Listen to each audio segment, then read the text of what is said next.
Oke, yang pertama itu pertanyaan dari Elisa. Apakah kita bisa langsung panggil kakak dalam kurung opa or oni tutup kurung jika baru kenal? Seperti di Indonesia, Kak. Baiklah, kakak akan menjawab. Sebenarnya boleh-boleh aja, tapi saran kakak jangan ya. Soalnya tidak semua cowok Korea suka dipanggil oppa. Jika seandainya kamu ketemu cowok Korea dan kamu belum kenal atau belum pernah ketemu, jangan langsung panggil oppa. Nanti di pikirannya, lah umur aku kan masih 15 tahun, masa dipanggil oppa? Lah umur aku kan sudah 40 tahun, masa dipanggil oppa? Kan gak epic.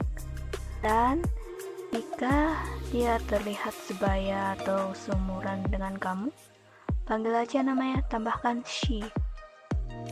Contoh, Ricky she.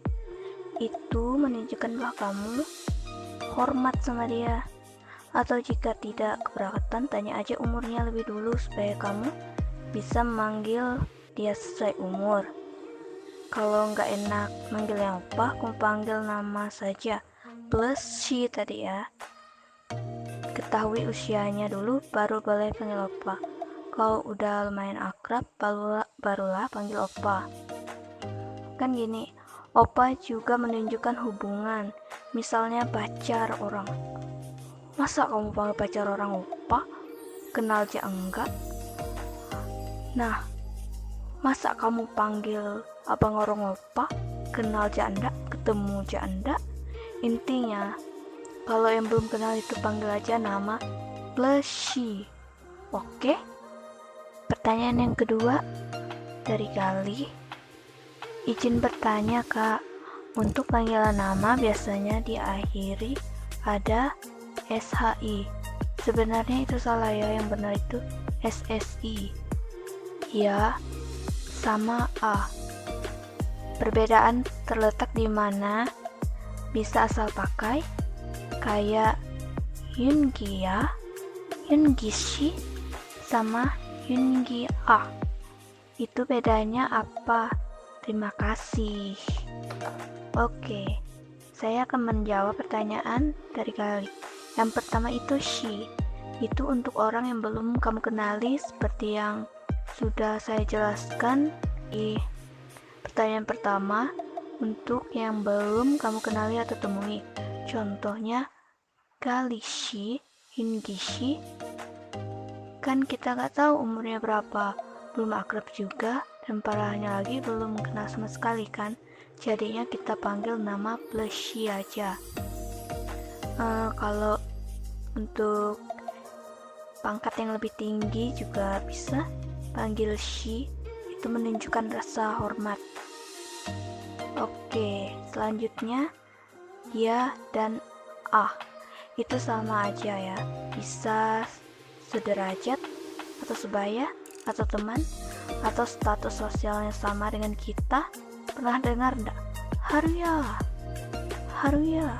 Haruya itu sama ya. Untuk umum juga bisa. Untuk manggil adik kita juga bisa. Orang yang sudah kenal baik dengan kita. Adanya itu termasuk informal ya.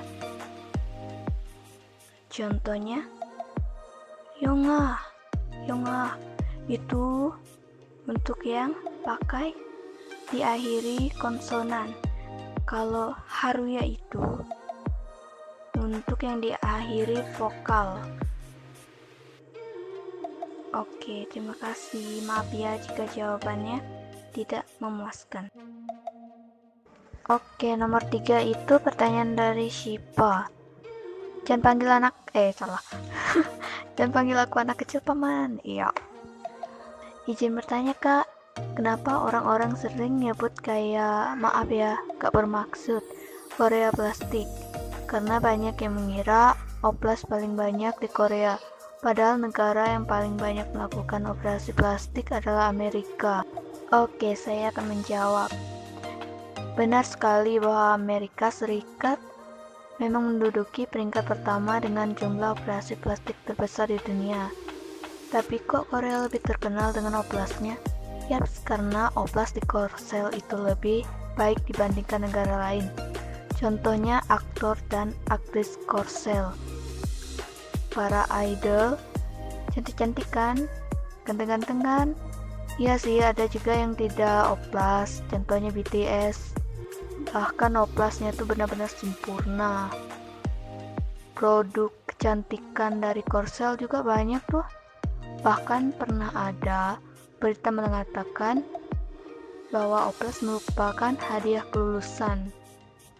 Selain itu, orang-orang yang menyebut Korea plastik itu karena mereka sudah terbiasa mendengar atau karena ikut-ikutan. Istilahnya mengolok-olok itu membuli-buli. Dan biasanya yang nyebut Korea plastik itu para haters yang membenci idol K-pop atau yang berhubungan dengan Korsel itulah. Satu alasan yang membuat mereka menyebut Korea plastik yaitu keirian. Ya sudah pasti irilah. Memang pada dasarnya di Korsel itu surganya oplas. Oke, terima kasih. Pertanyaan keempat dari Arin Aristi. Izin bertanya, Bu Guru, mau tanya, aku kemarin mau potong rambut kayak Kim So Hyun, biar kayak artis Korea. Tapi kok realitanya kayak gembel Korea ya? Oke, saya akan menjawab pertanyaan dari Arin.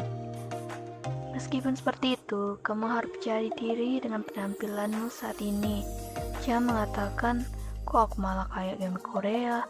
Positive thinking aja. Mungkin kamu menganggap itu kayak mirip gembel Korea, tapi belum tentu orang lain melihatmu seperti itu. Kamu cantik apa adanya. Love yourself. Cintai diri sendiri. Terima kasih. Baiklah, pertanyaan kelima dari Oki. Gimana sih caranya supaya bisa melembutkan lidah saat berbahasa Korea dan supaya lebih mudah belajar bahasa Korea? Oke, kakak akan menjawab pertanyaan dari Oki. Maaf sebelumnya, kalau cara melembutkan lidah kakak tidak tahu ya. Tapi kalau kakak sih pakai nada deh.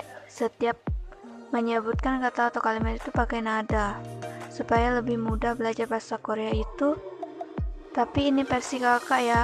Kakak lebih banyak nonton drakor modern dan mendengar lagu berbahasa Korea.